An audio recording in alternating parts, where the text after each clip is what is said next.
Entonces, ya estás en el tema, primero llegas obviamente a esta vocería, ¿no? Que luego desaparece y empiezas como secretaria ejecutiva del Sistema Estatal de Seguridad y explicar un poquito el trabajo del secretario. Tiene que ver mucho con la coordinación, ¿no? Estado, municipio, sobre todo te tocó. Estado, municipio y federación. Y federación, ¿no? Y el tema de análisis de datos, el análisis de encuestas que realizó el INEGI en su momento y demás. ¿Qué te deja el trabajo en el secretario ejecutivo? Mira, primero la convicción de que la seguridad tiene que ser un tema transparente. La seguridad no puede ser y un alejado tema... de los políticos. Bueno, sí, sería lo deseable. La seguridad es un tema que hay personas que tienden a monopolizar y esconderlo, porque entre menos personas entiendan, más poderosa o poderoso te vuelves. Y eso no es correcto. Porque primero, es un derecho a la información y a la transparencia que toda la ciudadanía tenemos. Segunda, entre menos generes espacios para la participación ciudadana, menos espacios va a haber, ¿no? Y tercera, no puede haber seguridad sin las personas participando y conociendo de los temas. Totalmente. Porque además entonces la crítica se vuelve mucho más constructiva. Y yo ponía un ejemplo en algún momento que parte de lo que hicimos en el secretariado que no se había realizado con anticipación, con anterioridad, es que nosotros difundimos mes con mes los delitos por estado y por municipio. La gente puede ver cómo han bajado, disminuido o aumentado ciertos delitos. Y yo les ponía un ejemplo. Tuvimos en esa administración una subida de robo a casa habitación. Y yo les decía, es que si estas cifras se difunden y la gente entiende que se están robando más casas, independientemente de lo que las autoridades que persiguen y procuran e imparten justicia estén realizando, si yo les digo a la ciudadanía que están existiendo más robos, lo que va a ocurrir es que la ciudadanía en la noche va a cerrar su puerta. O va a tomar medidas. Y lo pongo en un ejemplo más simple, pero va a tomar medidas. Si no tenía un candado, va a poner un candado, una camarita de repente, ¿no? Etcétera. Se vuelve mucho más enfocada en lo que sabe que está ocurriendo. Es que también había la convicción de que creían que al esconder las cifras, pues pareciera que no pasa nada, ¿no? No, la gente lo vive. Y exactamente. O sea, al final, por eso hay una encuesta de percepción que realiza el INEGI, ¿no? Que no mide delitos denunciados, sino los delitos reportados. Y que bueno, fíjate que, es atribuible a muchas cosas, pero ustedes mismos lo difundieron. ¿Cómo bajó 54%, 44% la incidencia, la vivencia de las personas de delitos en su hogar? Y eso no tiene precio más allá de las cifras, porque hay que recordar que una cosa es lo que la gente denuncia y otra lo que la gente está viviendo y no quiere denunciar. La experiencia ciudadana en el delito, cómo disminuye y disminuyó año con año. ¿Qué balance haces de lo ocurrido en Guanajuato? Y quiero ser muy, muy claro en esto. Lo que ocurrió en Guanajuato es un retrato de lo que está ocurriendo en México, ¿no? O sea, no es privativo ni exclusivo. Pero ¿qué está pasando en este momento? Que no vemos una reducción de la violencia, que se mantiene pues una presencia fuerte de grupos delictivos en Guanajuato.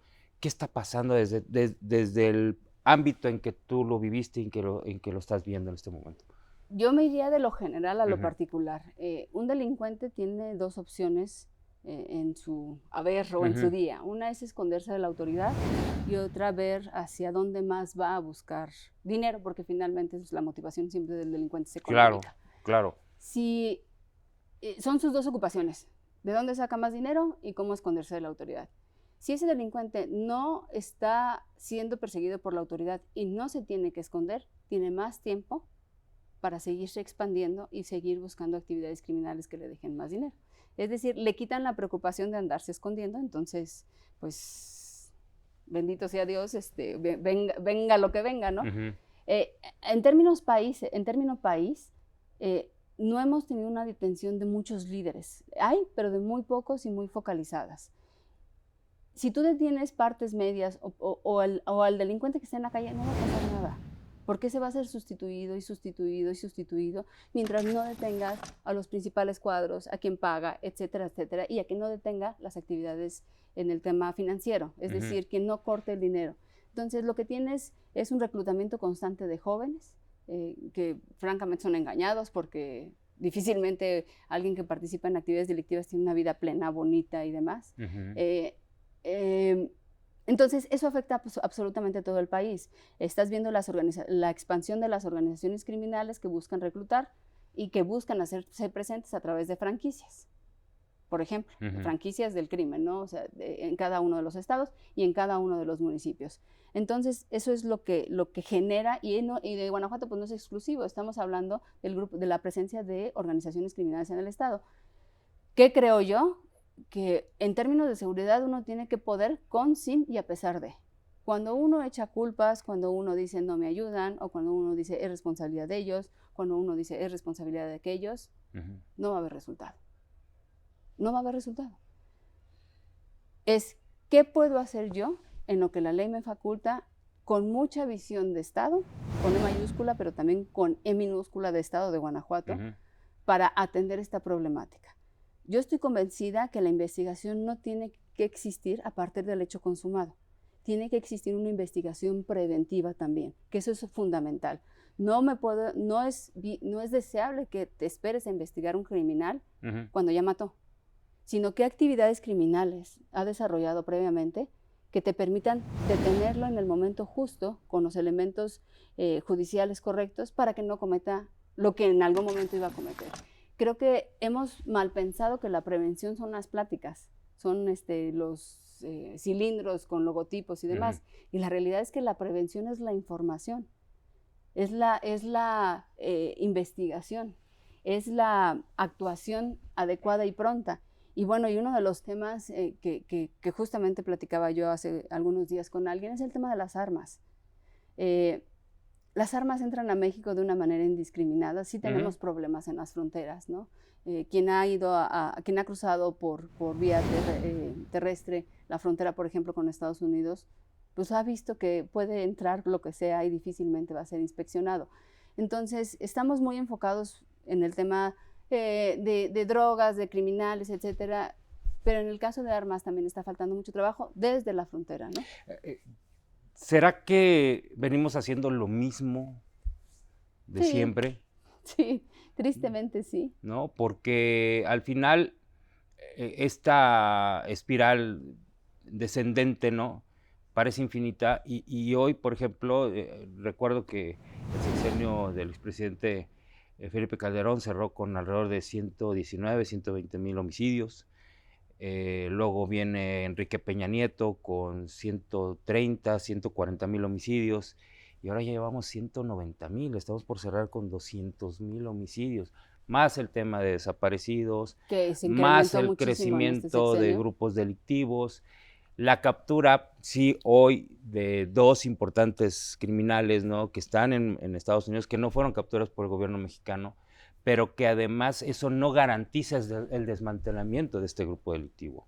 Mira, hay un ejemplo en el que participó Policía Federal que fue muy mala para contar sus historias de éxito, también lo tengo que decir, que es un ejemplo que para todos, incluyendo sociedad, es un ejemplo modelo, que es el caso de La Laguna, en donde en La Laguna se vivían condiciones de violencia, se vivían condiciones de homicidios. Extremas. Etcétera.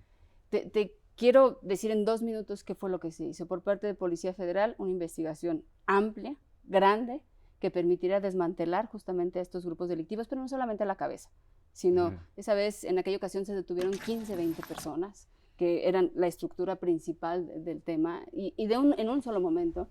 El líder vivía en Zacatecas, desde acá, desde este lado del país, ordenaba y demás, además un señor que era como cualquier otro, pero además ahí, una vez que Policía Federal hace el retiro de estos criminales, la Policía Estatal y la Fiscalía Local hacen lo que les toca hacer, que es seguir manteniendo esas condiciones, y lo hacen también las policías municipales.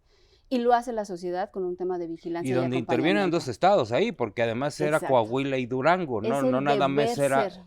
Eran 2 entidades, 3 municipios, la federación actuando para detener el avance delictivo. Y se logró. Y recuerdo que estaba un general, si mal no recuerdo, como secretario de seguridad ahí en Torreón, si mal no recuerdo, o cuando menos era el que coordinaba las acciones de la policía y de estatal, municipal y federal. En este caso fue, digamos, puede haber una coordinación, pero sí, coordinación. Los operativos son... Sí, claro, ¿Y a qué voy? Si la Policía Federal no hubiera detenido a esos generadores de violencia, no se habrían logrado esas condiciones. Ujú. Pero también si las autoridades locales no hubieran dado continuidad, tampoco se hubiera logrado. Y si la ciudadanía no hubiera estado atenta, tampoco se hubiera logrado. Entonces, a ver, la coordinación es un discurso hoy, porque... Yo creo que podría haber más coordinación. Y además, ¿sabes qué? Una coordinación propositiva. No en una coordinación de cómo castigo a una policía, por ejemplo, sino una coordinación de cómo te ayudo, qué te hace falta. Y eso es algo que nos cuesta mucho. Yo creo que tiene que ver también con un tema de que la seguridad, y yo lo he comentado en muchas ocasiones y lamento si con esto agravio a alguien, en la seguridad estamos acostumbrados a que haya mucha testosterona. Y la testosterona es la ley del más fuerte. En el momento en el que le bajemos un poquito la testosterona y encontremos puntos de coincidencia, incluso emotivos, a veces creemos que en la seguridad no puede haber emoción. Claro que lo hay. Oye, yo quiero ver a mi estado, yo quiero ver a mi ciudad, quiero ver a mi gente bien. ¿Qué tengo que hacer desde el corazón con mi talento y mi capacidad para que esto se logre? A lo mejor el de enfrente no me cae bien, a lo mejor no coincido, pero si para lograr lo que mi familia merece y la familia de muchas otras personas lo tengo que hacer, pongámonos de acuerdo. Porque desafortunadamente en algunos casos se dan interescuadras, ¿no? Donde debiera haber coordinación. Pues sí, y creo que ahí cada quien tendrá que analizar lo que como legado deja. Tú has trabajado muy de cerca con los policías, te abocaste a una tarea que no recuerdo que esté dentro de las obligaciones del secretario ejecutivo. Pues está dicha de manera muy general. Muy general, pero pusiste mucho énfasis en la policía municipal, en la necesidad de conocer de cerca el sentir de los policías. No solamente, o sea, sí estudiar la percepción ciudadana respecto a los policías, que ya sabemos que no es la mejor, pero nunca te habías, o yo no recuerdo a alguien que se hubiera interesado en conocer la percepción del policía respecto a quienes sirve, que en este caso los ciudadanos. E hicieron una encuesta. ¿Cuándo hicieron esta primera encuesta? Hicimos la primera encuesta en junio del 2022 y quiero hacer nada más un pequeño paréntesis para decirte cuál fue la principal motivación. Cuando uno está en la federación, volteas a ver para abajo a los estados.